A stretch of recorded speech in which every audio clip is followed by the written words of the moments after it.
এখনকার ছেলেমেয়েরা কল্পনাও করতে পারবে না আগে আমরা কি কি কারণে মায়ের হাতে মায়ের খাইতাম। মায়ের হাতে মায়ের খাবার পরে কাঁদলেই আবার মায়ের খাইতাম, মায়ের খাবার পরে না কাঁদলেও মায়ের খাইতাম, না মারা সত্ত্বেও কান্নাকাটি করলেই মায়ের খাইতাম, খেলা নিয়ে বেশি মেতে থাকলে মায়ের খাইতাম, খেলতে গিয়ে কারো হাতে মায়ের খেয়ে আসলে আবার মায়ের খাইতাম, খেলতে গিয়ে কাউকে মেরে আসলেও মায়ের খাইতাম, বড়দের কথায় তেরা উত্তর দিলে মায়ের খাইতাম, অনেকদিন মায়ের না খেয়ে থাকলেও প্রচুর মায়ের খাইতাম। বাসায় অতিথি এলে তাকে খাবারের প্লেট দিতে যাওয়ার সময় প্লেট থেকে খাবার মুখে দিতে গিয়ে ধরা পড়লে প্রচুর মায়ের খাইতাম। অতিথিরা খাওয়ার সময় খাবারের দিকে হা করে তাকিয়ে থাকলে মায়ের খাইতাম। অতিথি বাড়ি থেকে চলে যাওয়ার সময় তার সাথে যাওয়ার বায়না ধরলে মায়ের খাইতাম।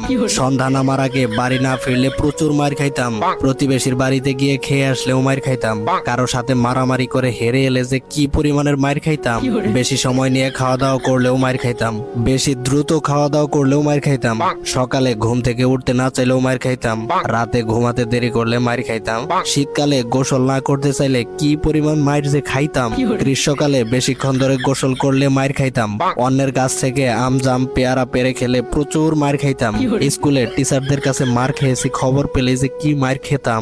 পরীক্ষার আগে টিভি দেখলেই মায়ের, হোঁচট খেয়ে পড়ে গেলে উঠিয়ে আবার মারা হতো। কারো বাসায় বেড়াতে গিয়ে নিজের বাসা মনে করে লন্ডভন্ড করলে মায়ের খেতাম। পাশের বাসার অন্য কেউ পরীক্ষায় বেশি নাম্বার পেলে মায়ের খাইতাম আমি। শোকেস থেকে নতুন প্লেট গ্লাস বের করলে মায়ের খাইতাম।